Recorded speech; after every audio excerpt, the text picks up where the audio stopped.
Esta conferencia, titulada El triunfo de la religión, forma parte de un compilado de lo que se llama la obra oral de Lacan, establecida por Jack Miller como el resto de sus escritos, conferencias y seminarios. La conferencia se dio en Roma el 29 de octubre de 1974 en el Centro de Cultura francés y luego es entrevistado por algunos periodistas italianos.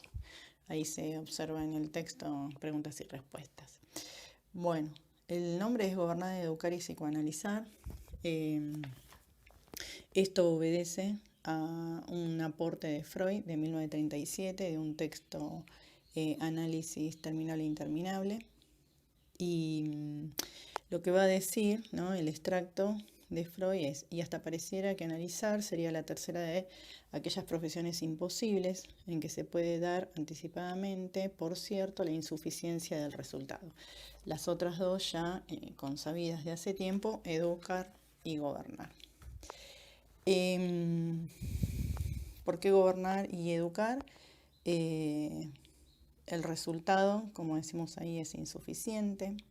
Lo que va a decir Lacan es que hay una incompatibilidad, una exigencia, una tensión entre esta propia exigencia pulsional, este triep, este empuje continuo, y las restricciones culturales o yoicas. Eso produce en los sujetos y en las sociedades grados de insatisfacción y sufrimiento. Sobre ese padecimiento psíquico es que el psicoanálisis se propone como un discurso diferente. Gobernar y educar proponen domesticar, dominar, al término freudiano, las pulsiones. Psicoanalizar, ¿sí?, produce un camino diferente que no es de parte del discurso amo, pero sí con cierto resto de insatisfacción y con cierto resto también de no saber, ¿no?, aquello con lo que dice el psicoanalista, se la está viendo. Estas tareas, ¿no?, entre el ideal y el resultado, dice, lo que llevan es al extremo de la angustia. Ahí, en la angustia, como forma de presentación de lo real, es lo que vemos como lo imposible. Entonces ahí aparece cómo nombramos lo real. No está acá en el texto, pero sí lo vamos a ver en otro momento. Una de las formas de entender lo real es aquello que no cesa de no escribirse. ¿Qué quiere decir esto? De los otros registros, imaginario y simbólico, tenemos posibilidad de escritura. En el imaginario, en la pulsión escópica, y en lo simbólico, en la pulsión invocante.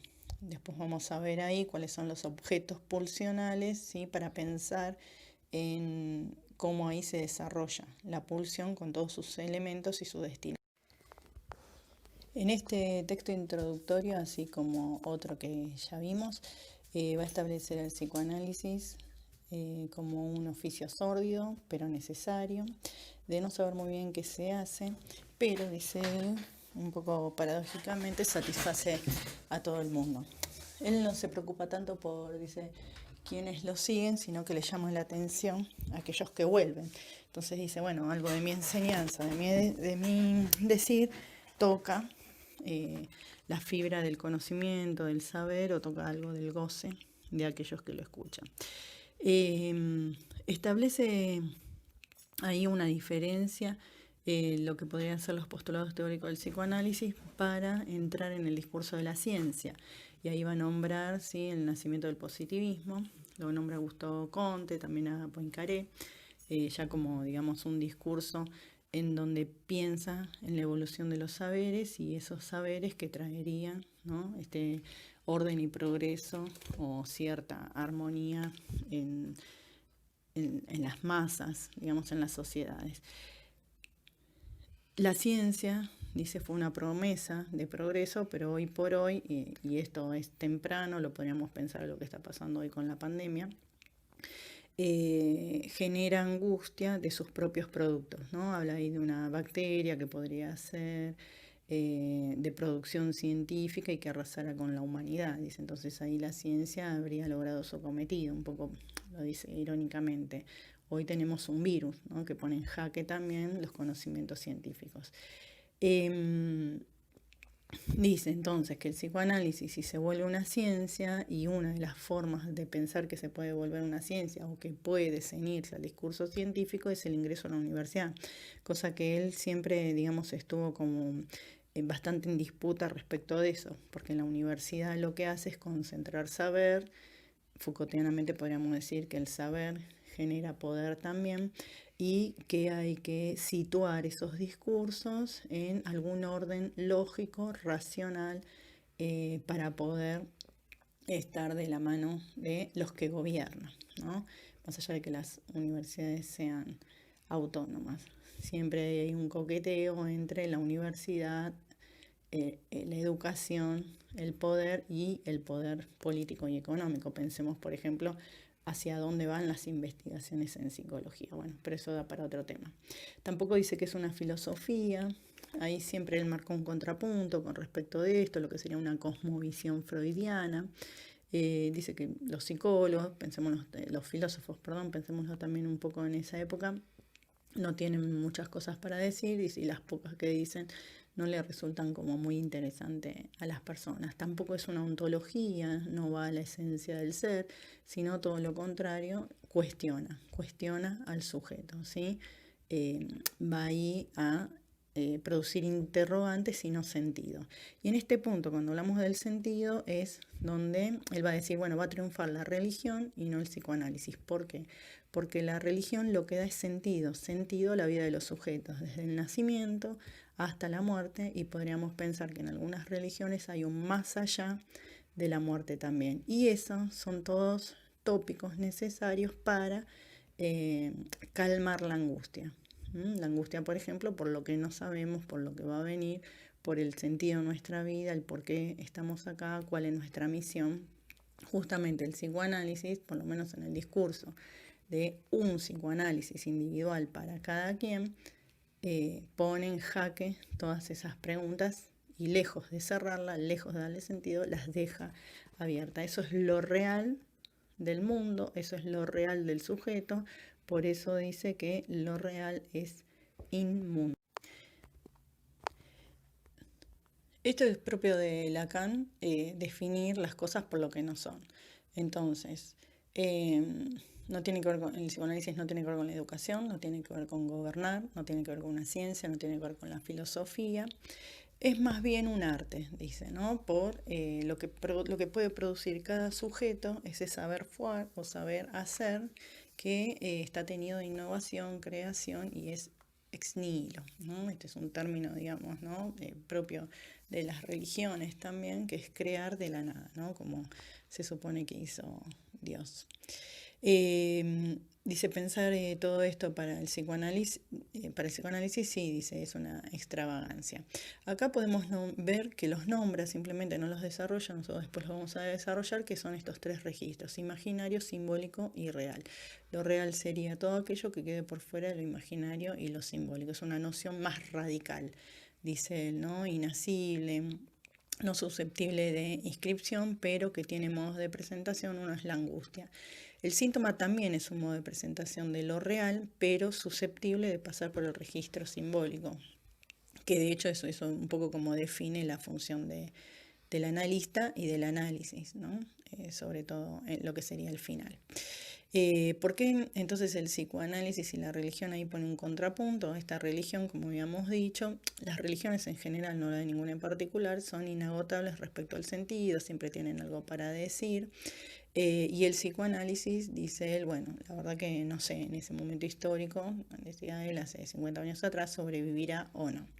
Vemos que no solo sobrevive, sino que pudo adaptarse a las nuevas manifestaciones sociales, y vemos que a veces el discurso religioso todavía como que no puede seguir los cambios culturales. Lo vemos, por ejemplo, lo que pasa, ¿sí?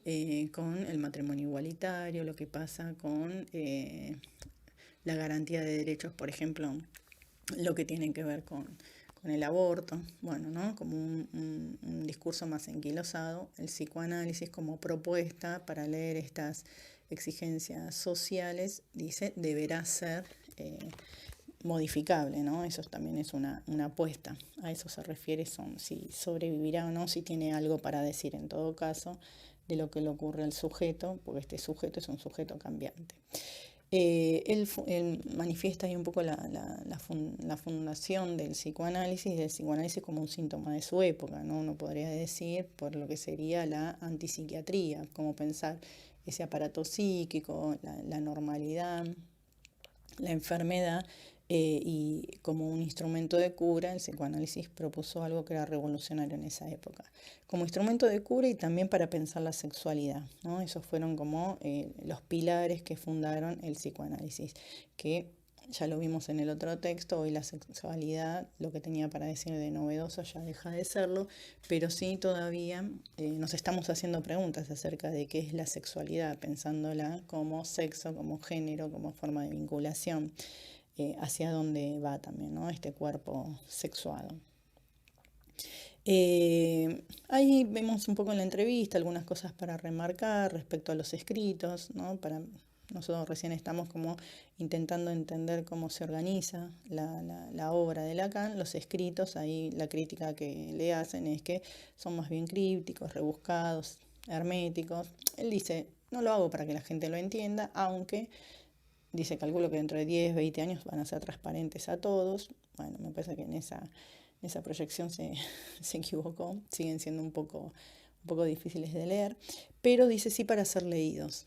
Y no es un dato menor, y cuando uno lee por ahí cuestiones de filosofía, de sociología, de antropología, se remiten bastante a estos escritos.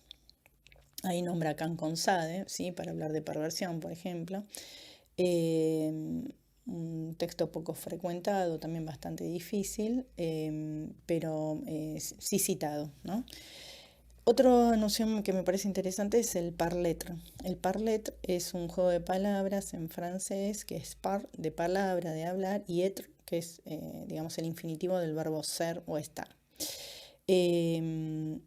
Dice que el hombre, ¿no? Es un hombre del lenguaje, un hombre de palabra, y ahí encontramos en sus formas de decir lo propio del inconsciente.